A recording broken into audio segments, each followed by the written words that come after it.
আসসালামু আলাইকুম ওয়া রাহমাতুল্লাহ। আমি জাভেদ হোসেন নীরব সানরাইজ ট্যুরস অ্যান্ড ট্রাভেলস থেকে এবং সানরাইজ ট্যুরিজম থেকে আপনাদের সবাইকে স্বাগতম জানাচ্ছি। আপনারা ইতিমধ্যে আমার ভিডিওর ডেসক্রিপশনের যে কন্টেন্টের টেক্সটটা রয়েছে তা দেখে ইতিমধ্যে অনুমান করতে পারছেন যে আসলে আজকে আমরা কী নিয়ে কথা বলবো। জি, আজকে আমরা বেসিক্যালি কথা বলবো ভারতের ট্যুরিস্ট ভিসা নিয়ে।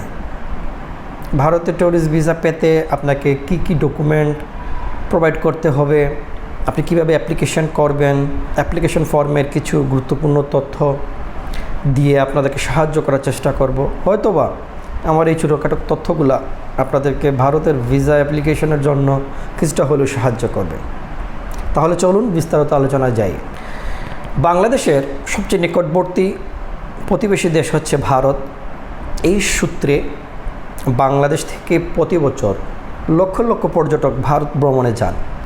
বাংলাদেশের সবচেয়ে নিকটবর্তী প্রতিবেশী দেশ হচ্ছে ভারত। ভারতের সাথে বাংলাদেশের প্রায় 30টি জেলার সাথে সীমান্ত সম্পর্ক রয়েছে।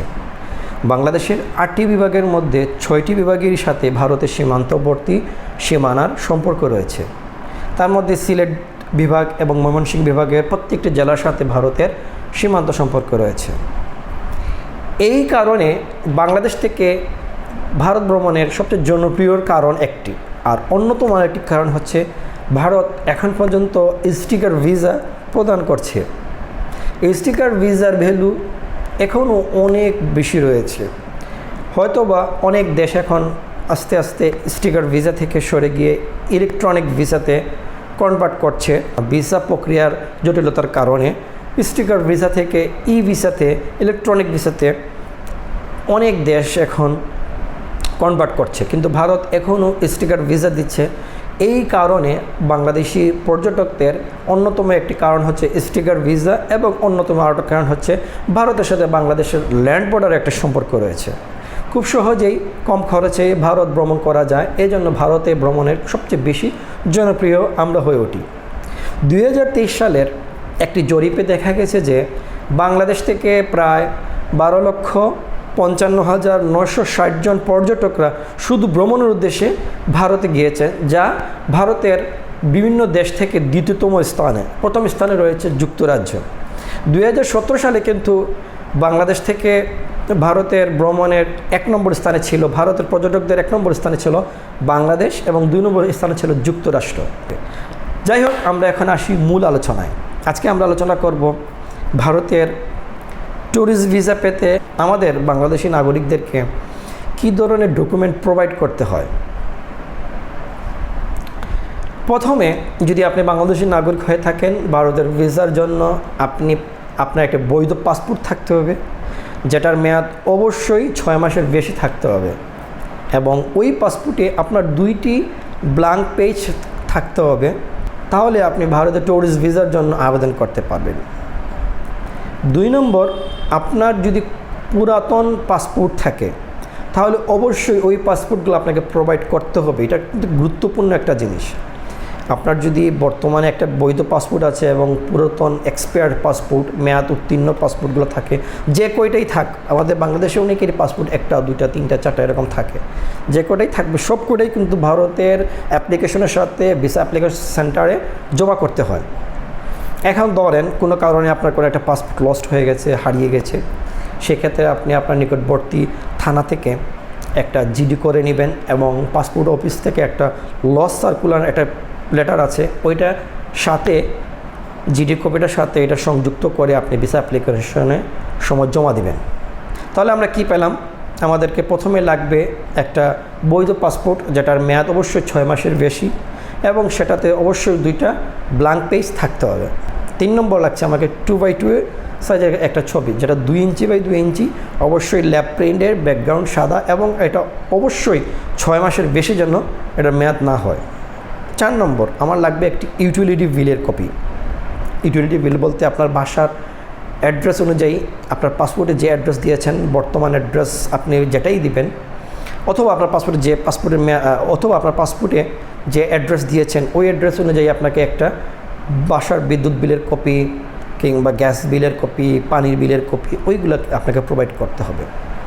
এইখানে আর একটা গুরুত্বপূর্ণ তথ্য দিয়ে রাখি, আপনি যদি স্থায়ী ঠিকানা একটা হয় আপনার, আর বর্তমান ঠিকানা যদি অন্যটা হয়, তাহলে আপনি বর্তমান যে ঠিকানাটা অ্যাপ্লিকেশনে লিখবেন ওই অ্যাড্রেস অনুযায়ী আপনাকে ইউটিলিটি বিল কপিটা দিতে হবে।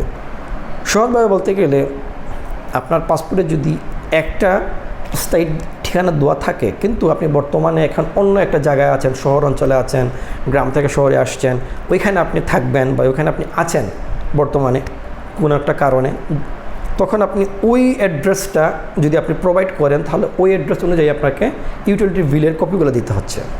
5 নম্বর, আপনার লাগবে national NID card, national ID card যেটাকে আমরা বলি এনআইডি, যেটা 5 নম্বর আপনার লাগছে এনআইডি, ন্যাশনাল আইডি কার্ড অথবা বার্থ সার্টিফিকেট। আপনার কাছে যেটাই বর্তমানে থাকবে ওইটাই তথ্য আপনি অ্যাপ্লিকেশন ফর্মে দিবেন। আপনার কাছে যেটাই আছে আপনি ওইটাই প্রোভাইড করবেন। যদি আপনার কাছে এনআইডি থাকে, আপনি এনআইডি নাম্বারটা আপনি অ্যাপ্লিকেশনে লিখবেন, অথবা আপনার কাছে যদি বার্থ সার্টিফিকেটটা বর্তমান থাকে তাহলে ওইটাই আপনি দিবেন। 6 নম্বর যেটা সবচেয়ে গুরুত্বপূর্ণ জিনিসটা হচ্ছে আপনার পেশা অনুযায়ী ডকুমেন্ট প্রোভাইড করতে হবে। আপনি যদি ব্যবসায়ী হন তাহলে অবশ্যই আপনাকে একটি বৈধ ট্রেড লাইসেন্স প্রোভাইড করতে হবে। সেটা যদি বাংলা থেকে ইংলিশ করে দিলে ভালো, ইংলিশে ট্রান্সলেট করে দিলে ভালো, আর না হলে বাংলায় আপনি জমা দিতে পারেন, কোনো সমস্যা নেই এতে।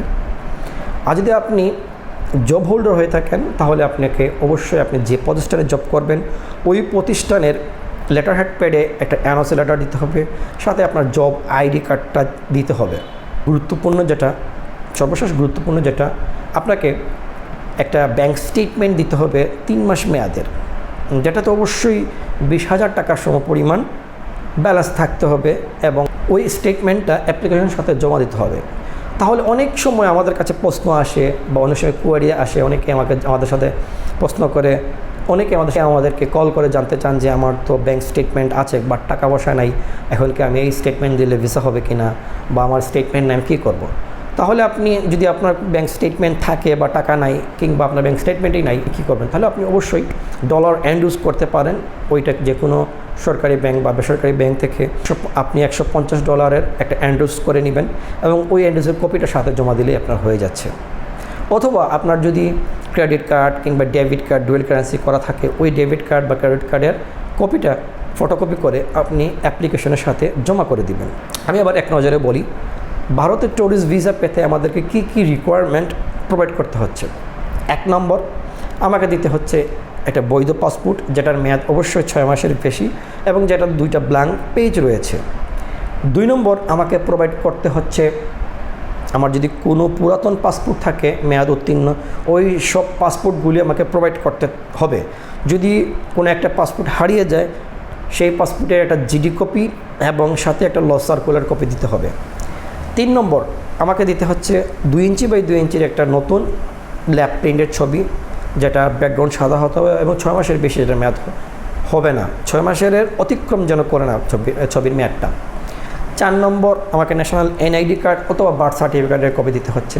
5 নম্বর, আমার পেশাগত তথ্য অনুযায়ী ট্রেড লাইসেন্সের কপি অথবা জব হোল্ডার হলে এনওসি দিতে হচ্ছে। এবং সর্বশেষ যেটা গুরুত্বপূর্ণ হচ্ছে ব্যাংক স্টেটমেন্ট 3 মাসের, যেটাতে অবশ্যই আমাকে 20,000 টাকার ব্যালেন্স থাকতে হবে, অথবা আমাকে $150 সমমান একটা ডলার এন্ডুসের কপি দিলে হয়ে যাবে, অথবা ডুয়েল কারেন্সি কার্ডের কপি বা ডেবিট কার্ডের কপি দিলেই হয়ে যাবে। এই হচ্ছে আমাদেরকে রিকোয়ারমেন্ট। এখন আরও কিছু তথ্য আপনাদেরকে আমি শেয়ার করি। বাংলাদেশ থেকে এখন ভারতে ভিসা অ্যাপ্লিকেশনের জন্য অবশ্যই আপনাকে এমবেসি অ্যাপয়েন্টমেন্ট নিতে হয়। ওইটা আপনি অ্যাপ্লিকেশন সাবমিট করার পরে তখন আপনি ওয়েবসাইট থেকে আপনি পেমেন্ট যখন দিবেন, এমবেসি পেমেন্ট দিবেন, তখন আপনাকে একটা অ্যাপয়েন্টমেন্ট দিয়ে দিবে। এখন বাংলাদেশ থেকে অ্যাপয়েন্টমেন্ট নিতে প্রায় 1 থেকে 1.5 মাস সময় লেগে যায়।